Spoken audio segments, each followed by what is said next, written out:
Mesdames, Messieurs, bonjour et bienvenue sur notre chaîne YouTube. Ici nous vous donnons la clé, alors si vous êtes nouveau, abonnez-vous et cliquez sur la cloche de notification pour ne plus rien manquer. Cela fait, on peut commencer. Droits humains. Bamako répond à l'ONU. La jeune malienne a rejeté en bloc vendredi les accusations tendancieuses. Selon elle, les massacres et les violations des droits humains portés par la mission de l'ONU dans le pays contre les forces armées. Les allégations sont très souvent tendancieuses non recoupées, rapportées selon des témoignages non discutables, ne s'appuyant sur aucune preuve tangible et souvent fait sous la menace des groupes terroristes, a écrit le ministre des Affaires étrangères dans un document diffusé sur les réseaux sociaux après la publication mercredi d'une note trimestrielle de la mission de l'ONU au Mali, MINUSMA, sur les droits humains. Cette note impute la mort d'au moins 50 civils à des soldats maliens accompagnés par du personnel militaire étranger lors d'une opération menée le 19 avril à Ombori, centre, après l'explosion d'un engin improvisé au passage d'un convoi de l'armée. Différentes sources avaient à l'époque dit à l'AFP qu'un homme tué dans l'explosion était un Russe déployé en opération avec des soldats maliens.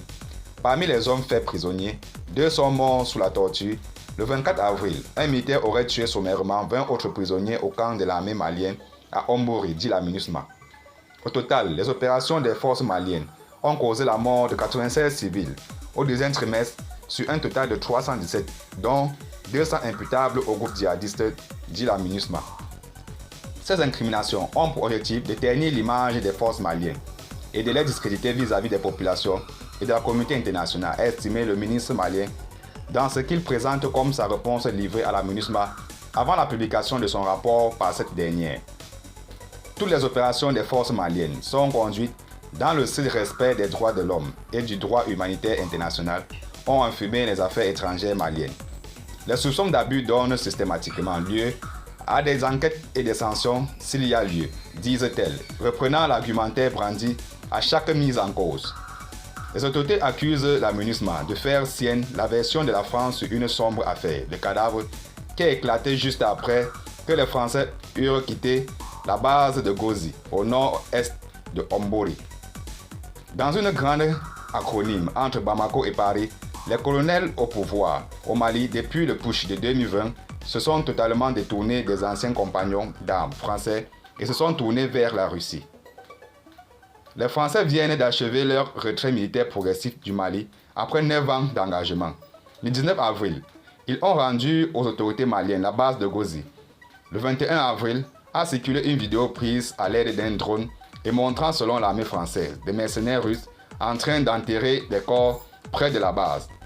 Le but aurait été d'accuser les Français de laisser un charnier derrière eux. Les autorités maliennes ont accusé en retour les Français d'avoir fabriqué de toutes pièces ces images afin d'accuser les soldats maliens d'exaction.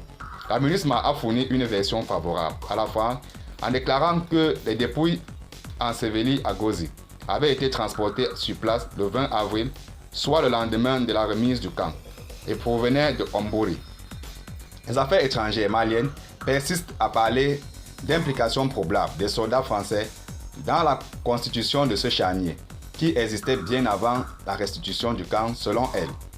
Cette allégation tendancieuse de la MINUSMA prouve à suffisance qu'elle se fait le relais de la France, disait-elle. Merci de nous avoir suivis. Et surtout, abonnez-vous pour ne plus rien manquer.